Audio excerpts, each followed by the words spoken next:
This training video is intended to help you become familiar with the setup and maintenance of the Western Cullen-Hayes 3590 series crossing gate mechanism.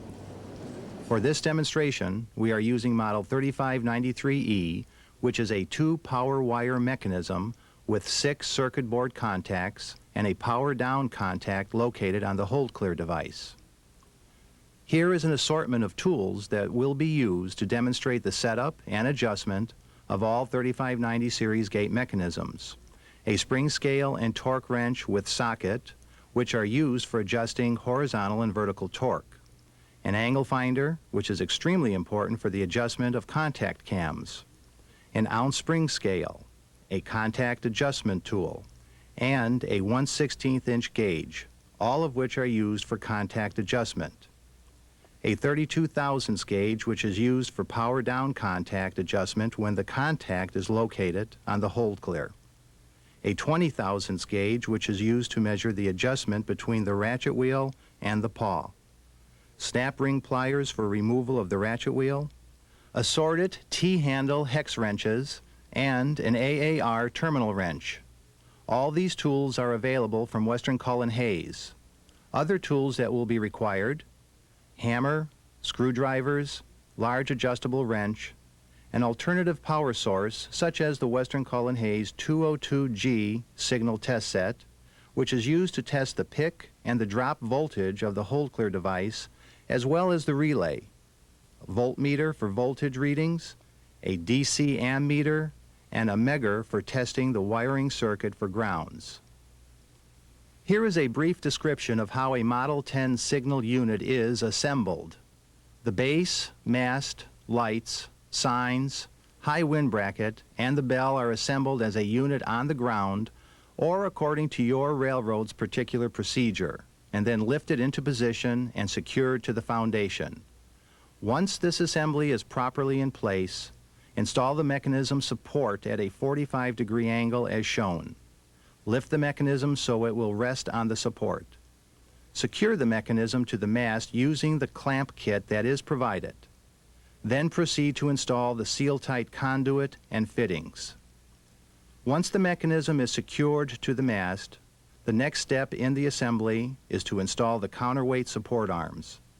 After the counterweight support arms are installed and fastened to the main shaft, move on to install the adapter channel, the breakaway adapter, and the gate arm and lights.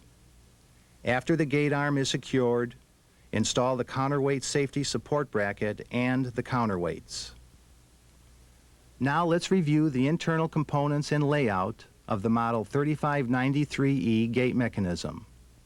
But before we begin, a reminder to practice safety at all times. Never use the mechanism cover, motor, or lights as a step. Use the proper tool. Inside the gate mechanism case is a circuit controller board located near the top of the mechanism. This is where the terminals, gold-colored test nut, and contacts are located. Power-up contacts are operated by a sliding cam, while all other contacts are operated by a fixed cam. Each contact on the circuit controller board has a specific function. However, the number of contacts and the contact function vary among the different mechanism models available from Western Cullen-Hayes, so refer to the specific wiring diagram for the mechanism you have. There are 2 resistors, a limit resistor and a snub resistor, which are used to adjust the gate power down speed and the gate gravity down speed.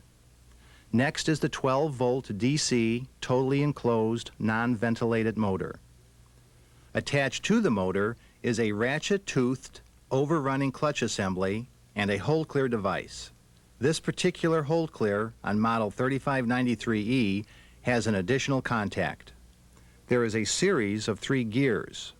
To the rear is the segment gear which attaches to the main shaft, 2 intermediate gears, and the motor pinion. The lower intermediate gear has a hole in it, so it may be blocked from any movement for maintenance purposes. Simply insert a steel pin through the hole. Gate mechanisms are properly lubricated before they leave the factory. The gear teeth are lubricated with Bison all-temperature lubricating grease. The time interval for periodic lubrication will be governed by usage, so this interval should be determined by the user. The gear pin bearings are pre-lubricated and sealed. No lubrication is required for these bearings. For motor removal, it will be necessary to remove the lower intermediate gear. There are 4 flathead socket screws that hold the motor to the housing. To remove the gear, remove the 3 bearing cover screws, remove the bearing cover, slide the gear pin out, and rotate the intermediate gear. This allows access to the upper 2 motor bolts. The upper intermediate gear is removed in the same way. Model identification of the Western Cullen Hayes 3590 series gate mechanisms can be found stamped on the side of the bearing wall. In this case, model 3593E, while the serial number can be found stamped on the front edge of the bearing wall. The Hold Clear device serial number can be found stamped to the left side of the Hold Clear housing.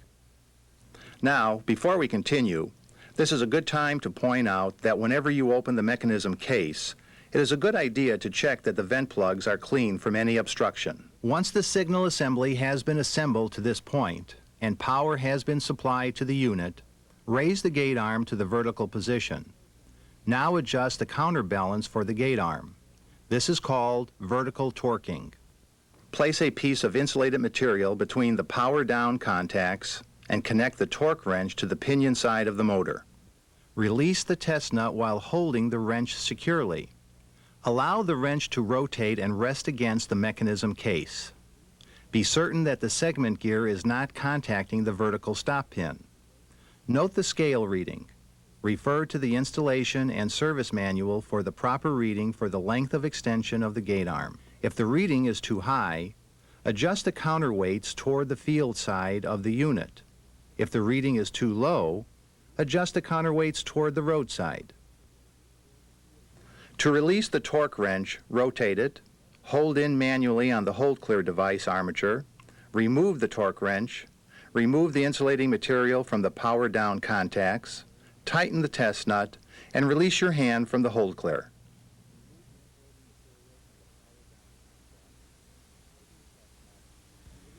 An alternative method used to adjust vertical torque is with a spring scale as shown here. Attach the spring scale to the gate and the mast at a distance from the center line of the main shaft as specified in the service and installation manual. This distance will depend on the length of the gate arm. Place a piece of insulating material between the power down and the power up contacts. Release the test nut. The gate will descend and be restricted by the spring scale.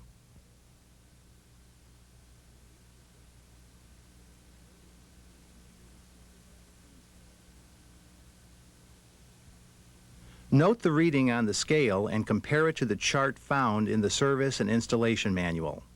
If weights need to be adjusted, follow the procedure as previously discussed.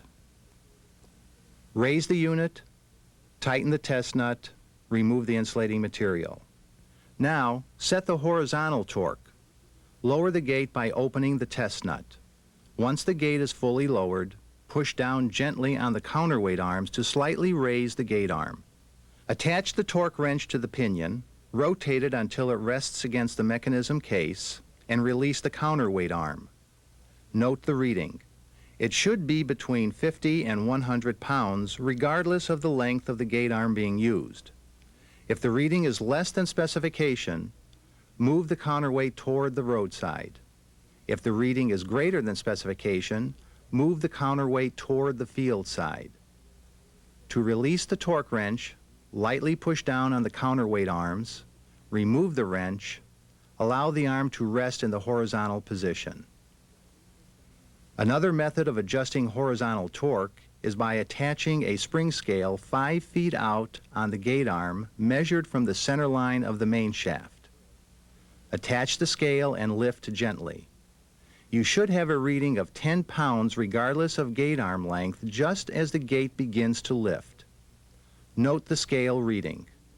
If weights need to be adjusted, follow the procedure as previously discussed.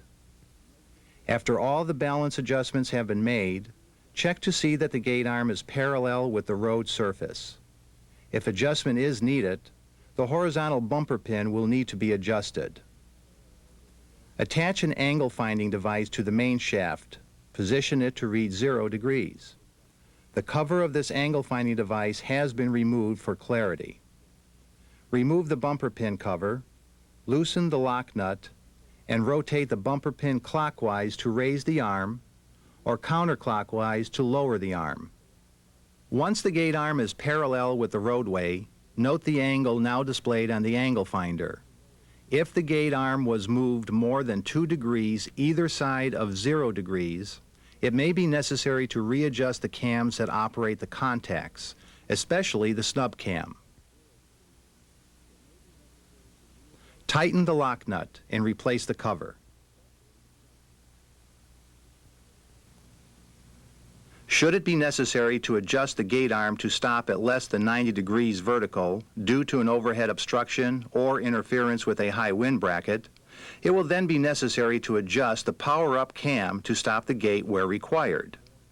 Loosen the gold test nut to place the gate in the horizontal position. Adjust the angle finder to read 0 degrees. Positioning the gate can be accomplished in several ways. For this demonstration, loosen the power-up cam and position it so the power-up contacts are open. Tighten the gold test nut. Press on the front power-up contact so that the contacts manually close. The gate will begin to raise. When the gate is near the desired position, release the contact to stop the gate. Jog the contact until the gate is in the final desired position. Note and record the angle finder reading. Hold the metal frame of the cam and rotate it until the cam just contacts the cam follower. Be sure the sliding portion of the cam is positioned downward in the metal cam frame. Insert wrench and tighten the cam screws. Note the reading on the angle finder. If the reading is less than 86 degrees, it will be necessary to adjust other contact cams. If the reading is between 84 and 90 degrees, adjust the vertical stop pin to achieve a minimum 3/32 inch gap between the stop pin and the segment gear. To do this, remove the vertical stop pin cover. Adjust the nut counterclockwise until the stop pin just contacts the segment gear. Then adjust the nut clockwise until a minimum 3/32 inch gap is achieved. Check with a 3/32 inch wire gauge. Do not place hands in the gear area. If the angle finder reading is less than 84 degrees, the minimum gap will not be able to be achieved. Therefore, do not adjust the stop pin. When complete, install and tighten the stop pin cover. We will now explain contact adjustment in detail. However, it should be stressed that bending adjustment of any contacts is not normally required unless the contacts are replaced. Place the contact in the fully open position. The first check to make is the clearance between the cam follower and the metal portion of the cam. Check with an insulated gauge as shown. This clearance should be no less than 1/16 of an inch. If adjustment is required, use the special contact adjusting tool available from Western Cullen Hayes. Insert the tool near the top of the back contact, which is directly beneath the circuit controller board. To decrease the space, apply several downward forces on the tool. To increase the space, apply several upward forces on the tool. Check for proper clearance. The next check would be the contact gap. Once again, using the 1/16 inch insulated gauge, insert between the contact points. The gap should be no less than 1/16 of an inch. If adjustment is necessary, insert the special tool on the front contact and apply several downward forces or upward forces to adjust the gap.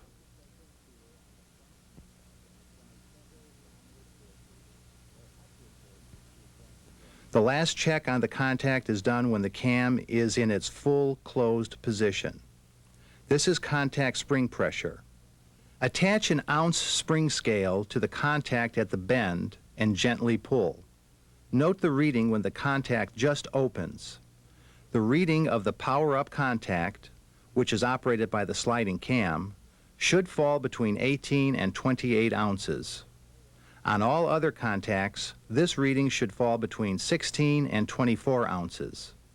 If adjustment of spring pressure is necessary, insert the special tool at the top of the front contact.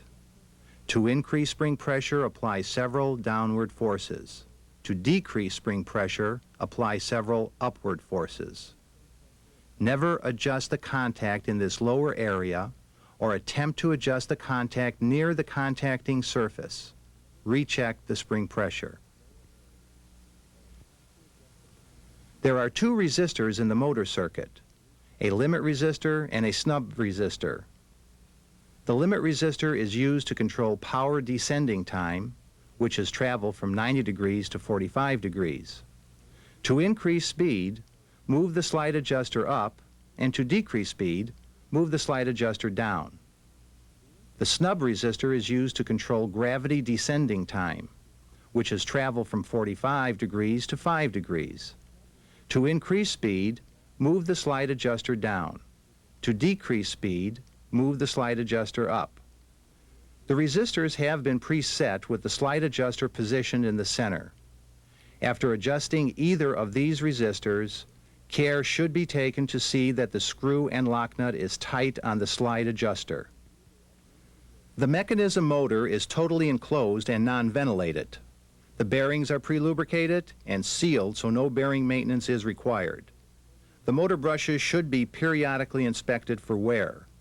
Always remove the motor brushes when the gate arm is in the horizontal position, as no dynamic braking is provided when a brush is removed and the gate arm will free fall.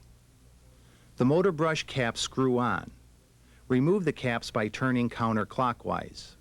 Take care not to lose the spring. Remove the brush, inspect the carbon for wear.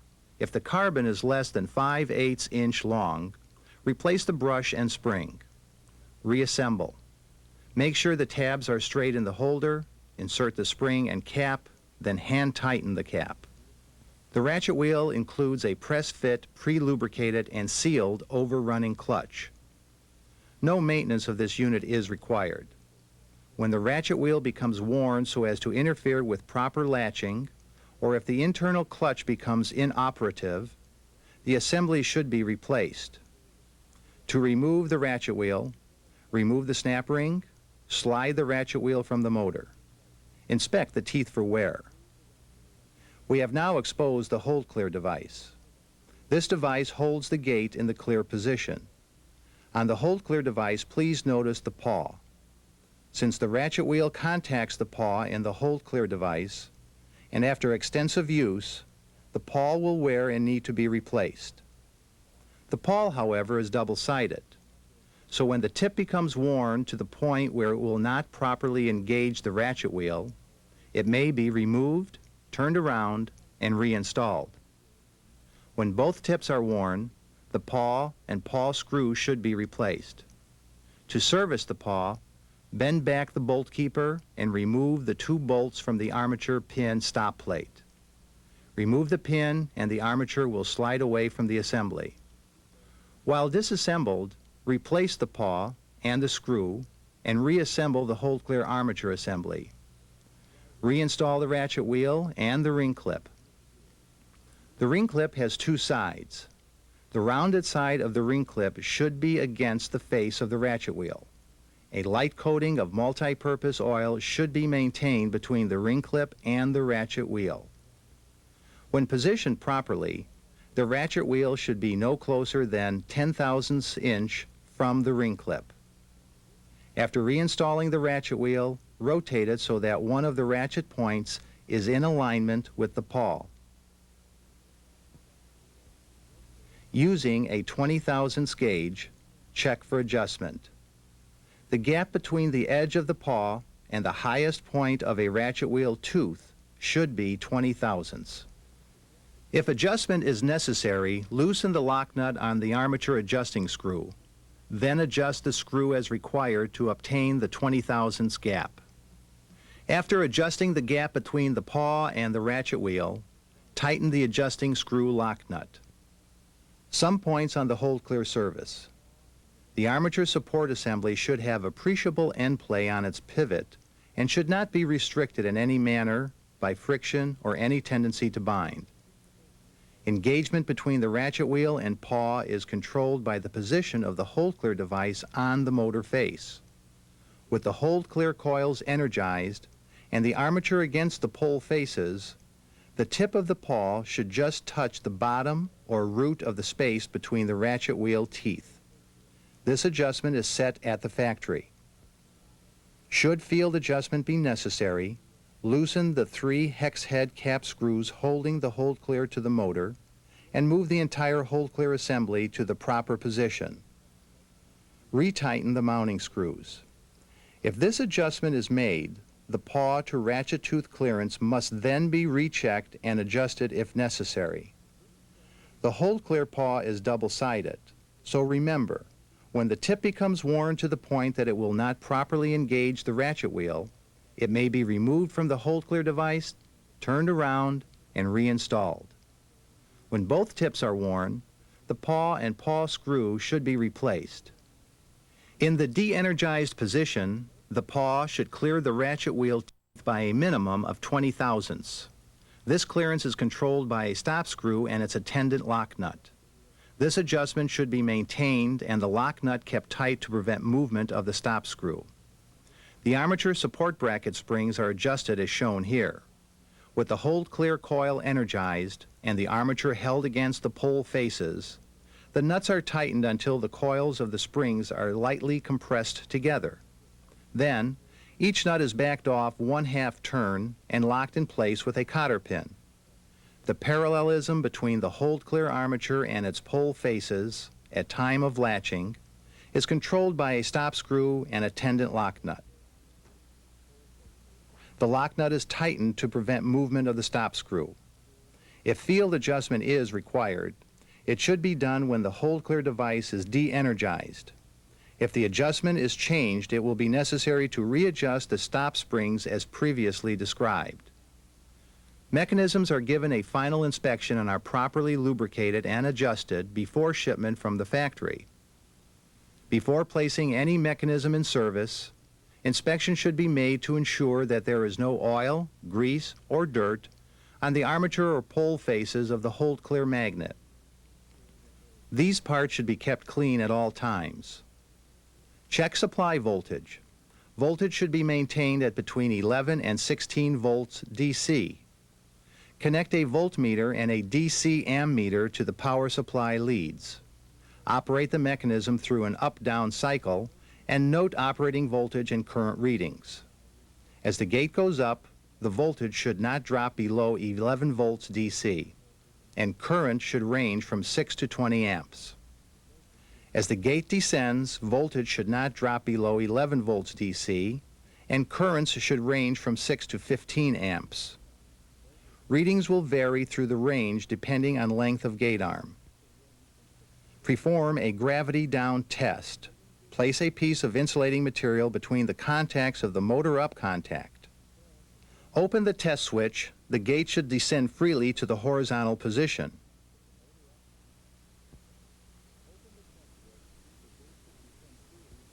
Remove the insulating material. Retighten the test nut. Mechanisms leave the factory with the gate descending time set for 9 to 11 seconds at 13.5 volts. The normal descending time should be between 10 and 15 seconds depending on voltage, gate arm length, and local requirements. Longer gate arms should usually operate somewhat slower than short arms. Check the descending time with a stopwatch. If necessary, adjust the descending resistors as required. Check the gate clearing time as well. The gate arm should clear from horizontal to the vertical position in 6 to 10 seconds. This time should also be verified with a stopwatch. Using a megger, check for grounds in the battery and control wiring. Connect one lead of the megger to a known ground. Check for a ground path. Test the negative battery lead, positive battery lead, and any other wiring leads necessary. Check the hold clear release voltage. The hold clear should release at not less than 2 1/2 volts DC. For this demonstration, we will use the Western Cullen Hayes 202G signal test set, which is also our alternate source of power supply. The setup for this test on a 3593E mechanism will be to first remove the B wire lead from the coil terminal of the relay.